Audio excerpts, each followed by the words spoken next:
আজকের তারিখ 22শে এপ্রিল 2025। আমি দেখাই, এই দেখো এর মধ্যে হচ্ছে, এটা হচ্ছে ডাবল পেটাল, হ্যাঁ ডাবল পেটাল রজনীগন্ধার হচ্ছে বাল্ব।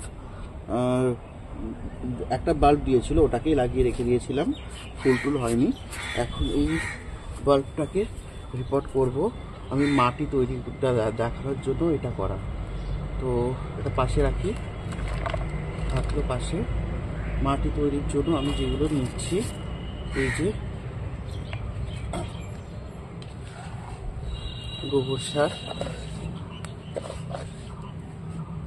আর হচ্ছে কোথায় গেল, আমি ডিমের খোসা গুঁড়ো করে রেখে দিয়েছিলাম, ওটাও দিয়ে দিলাম। এই যে, আর হচ্ছে আমি পাতা আর মাটি একসাথে করে রেখে দিয়েছিলাম, যেটা বর্তমানে এই অবস্থাতে রয়েছে।